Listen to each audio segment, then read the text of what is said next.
Pension scheme প্রত্যয় প্রত্যাহারের দাবিতে কর্মবিরতি চলমান রেখেছেন শিক্ষক কর্মচারীরা। আজ থেকে যোগ দিয়েছেন বাংলাদেশ প্রকৌশল বিশ্ববিদ্যালয় বুয়েটের শিক্ষকরাও।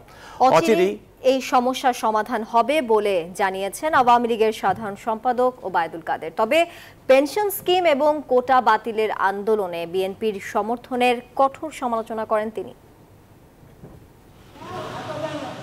এখনো কাটেনি সরকারি বিশ্ববিদ্যালয়ের অচল অবস্থা। সর্বজনীন পেনশন স্কিম প্রত্যয় বাতিলের আন্দোলনে সারা দেশে বুয়েট সহ ৩৯টি বিশ্ববিদ্যালয়।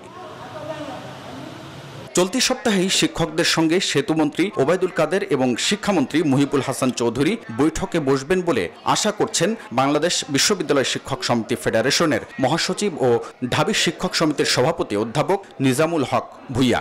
তো সেখানে তো সিদ্ধান্ত হয়ে আছে যে ফাইনাল করে ৬টি পদ আমাদেরকে দেওয়ার কথা, কিন্তু আমরা উদ্যোগপতি আজকে প্রায় ৯ বছর ১০ বছর ১ দশকের মতো হচ্ছে, আমরা সেটাই পাচ্ছি না।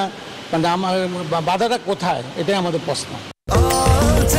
স্বাস্থ্যকর অল টাইম হানিকম, সব সময় অল টাইম হেলদি লাইফ।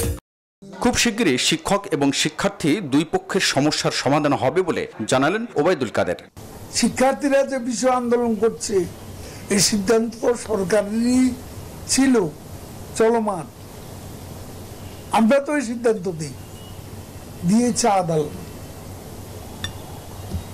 তারপর আমরা আমাদের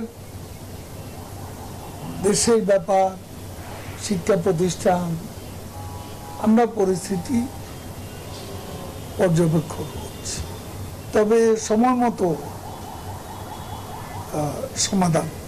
শিক্ষকদের এই আন্দোলনে কার্যত অচল হয়ে পড়েছে দেশের সরকারি সব বিশ্ববিদ্যালয়ের শিক্ষা কার্যক্রম। হাবিবুল ইসলাম হাবিব, নিউজ 24, ঢাকা।